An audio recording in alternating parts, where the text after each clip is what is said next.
बढोत्तरी भएको छ।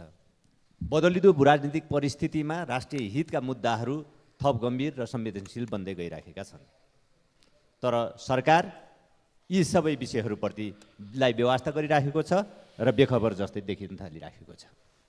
सभामुख महोदय, राज्यका महत्त्वपूर्ण अङ्ग र निकायहरूलाई आफ्नो नियन्त्रणमा लिएर सरकार सत्तावादको अभ्यास गर्न उद्यत भइराखेको छ। सरकार उसो त स्वार्थ समूहहरूको पृष्ठपोषण र बैशाखीमा निर्मित भएको कारणले स्वार्थ समूहहरूको बिचौलियाहरूको हित रक्षाको निम्ति आफूलाई समर्पित गर्नु सरकारको नियत र नियति बनिरहेको छ। सभामुख महोदय, लोकतन्त्रमा सङ्ख्या महत्त्वपूर्ण कुरा हो, तर सङ्ख्याका पहाडहरू जनचाहनाको सामु गर्ल्याम गुल्म ढलेका इतिहासहरू अनुभवहरू हाम्रो वरिपरि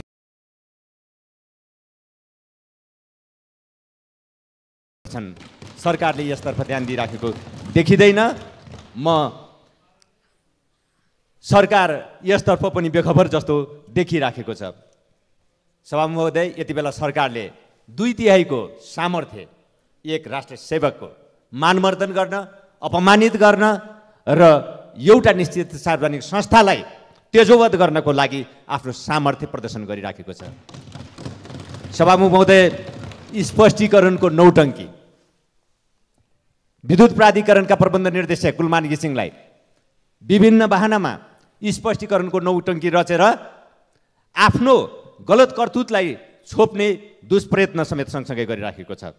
विद्युत प्राधिकरणको प्रबन्ध निर्देशक कुलमान घिसिङको बर्खास्ती, बक्यौता उठाउन नदिने, जलमाफियाहरूको स्वार्थ पुरा गर्ने, विद्युत प्राधिकरणलाई बिचौलियाहरूको हातमा सुम्पने, यिनै र यस्तै उद्देश्यहरूमा आधारित छ भन्ने कुरा आम जनताले राम्रोसँग चाहिँ बुझेको छ र आम जनता यो विषयमा स्पष्ट पनि छ।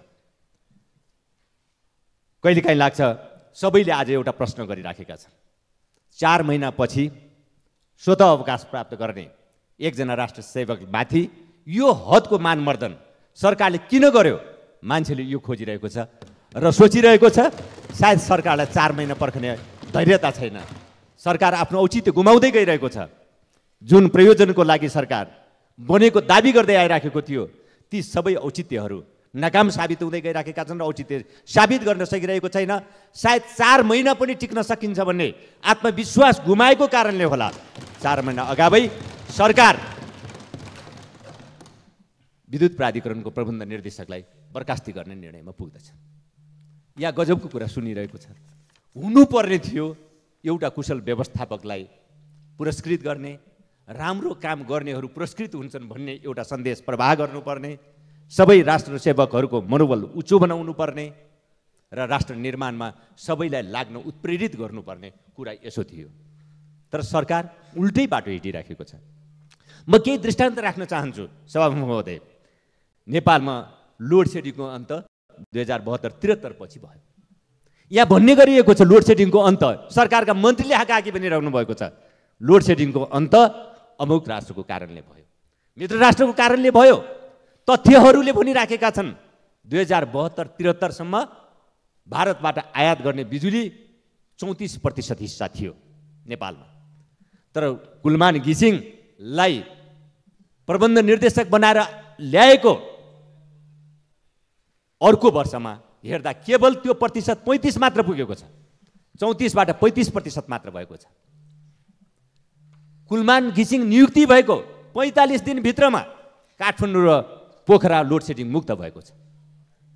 सभामुख महोदय, अब यो कुरा दिनको घाम जत्तिकै छर्लङ्ग हुँदै अनि लोड सेडिङको अन्त भारतको कारणले भएको हो, मित्र राष्ट्रको कारणले भएको हो, अरू कारणले भएको हो, यसो भनिरहनुको अर्थ के हो?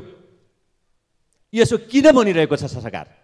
हामी जवाब खोजिरहेका छौँ। सभामुख महोदय, यस सँगसँगै लोड सेडिङको अन्त्य त भयो। हाल 99% जनताले विद्युत पहुँच पाएका छन्। पहिले वर्षायाममा समेत भारतबाट विद्युत आयात गर्नुपर्ने अवस्था थियो। विगत 3 वर्षदेखि नेपालले भारतलाई विद्युत निर्यात गरिरहेको छ। 79-80 मा विद्युत निर्यातबाट करिब 18 अरब आम्दानी भएको कुरा हामी सबैलाई थाहा छ। बङ्गलादेशलाई पनि विद्युत निर्यात सुरु गरिएको छ। सहज आपूर्तिका कारण नेपालमा विद्युत खपत 3 गुणा वृद्धि पनि भएको छ। 20 युनिटभन्दा कम विद्युत खपत गर्ने ग्राहकलाई निःशुल्क अथवा न्यूनतम दस्तुर 30 रुपियाँ मात्रामा करिब 22 लाख घरधुरीले यो सेवा प्राप्त गरिराखेका छन् र निःशुल्क सेवा प्राप्त गरिराखेका छन्। विद्युत उत्पादन वृद्धि 8 वर्षमा 4 गुणा हुन पुगेको छ। मान्य सदस्य संक्षिप्त गर्नु। त यी सबै यो विवरणहरू या लामो एउटा फेरिस्त छ। यो सबै विवरणहरू हेर्दा एक राष्ट्र सेवकलाई, कुशल व्यवस्थापकलाई पुरस्कृत गर्नुपर्ने हुन्थ्यो, सम्मानित गर्नुपर्ने हुन्थ्यो, ताकि अरू सबै राष्ट्र सेवकहरूको मनोबल उठोस्। तर फेरि पनि यहाँ अपमानितै गर्ने बाटो सरकारले रोज्यो। किन भन्दा सरकारले को आदेश पालना गरेन रे।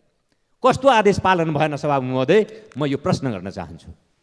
हुकुमी आदेश, स्वेच्छाचारी आदेशको पालना हुकुमी शासनमा मात्र हुन्छ, लोकतन्त्रमा हुँदैन सभामुख महोदय। विद्युत बक्यौता नउठाउँ, लाइन विद्युत बक्यौता उठाउनको लागि लाइन काट्न हुँदैन भनेर दिने आदेश पालन गर्नु लोकतन्त्रमा के राष्ट्र सेवकको दायित्व हुन्छ? यो कर्तव्य पूरा गर्न बाध्य हुन्छ एक राष्ट्र सेवक। सम्माननीय प्रधानमन्त्रीजीले पनि कुनै बेला हुकुमी शासकहरूका आदेशहरू र फरमानहरूलाई व्यवस्था गरेर हिँड्नु भएको थियो। अनि उहाँले गर्ने तिनै आदेशहरू, त्यस्तै प्रकृतिका आदेशहरू पालन गर्नुपर्ने बाध्यता नथोपरियोस्, थोपर्न हुँदैन। त्यसकारण सभामुख महोदय, अब मैले अन्तमा यो सबै परिस्थितिमा यो जे बाटो सरकार हिँडिराखेको छ, राज्यका अङ्गहरूलाई, निकायहरूलाई कमजोर बनाउने, आफ्नो नियन्त्रणमा राख्ने, स्वेच्छाचारी ढङ्गले त्यसको चाहिँ दुरुपयोग गर्ने र सर्वसत्तावाद लागू गर्ने जुन बाटोमा सरकार हिँडिराखेको छ, हामी यसको सख्त प्रतिवाद गर्दछौँ र सख्त विरोध गर्दछौँ। सभामुख महोदय, अहिले पछिल्लो समयमा विद्युत प्राधिकरणका प्रबन्ध निर्देशकमाथि जुन प्रकारको हरकत सरकारले गर्यो, यो बारेमा आम नेपाली जनताले चासोका साथ हेरिराखेका छन्। प्रमुख प्रतिपक्षी एक जिम्मेवार राजनीतिक दल हुनुको नाताले, प्रतिपक्षी जिम्मेवार राजनीतिक दलहरू हुनुको नाताले जनताको यस प्रकारको चासोप्रति, जनताको यस प्रकारको सरकारप्रति हाम्रो गम्भीर ध्यानाकर्षण भएको छ र हामी चाहन्छौँ सरकार यस प्रकृतिको निर्णय फिर्ता ल्याओस् र त्यसको निम्ति प्रधानमन्त्रीजीले आएर संसदलाई यसबारेमा भएका समग्र कुराको जानकारी तत्काल गराउनु पर्दछ र प्रधानमन्त्रीजीले यो गम्भीर राष्ट्रिय सरोकारको विषय आज जे बनिराखेको छ, जनसरोकारको विषय बनिराखेको छ, यसबारेमा संसदलाई जानकारी नगराउँदासम्म संसद सुचारू हुन नसक्ने जानकारीमा प्रमुख प्रतिपक्षी दल लगायत प्रतिपक्षी दलको तर्फबाट गराउन चाहन्छु। धन्यवाद।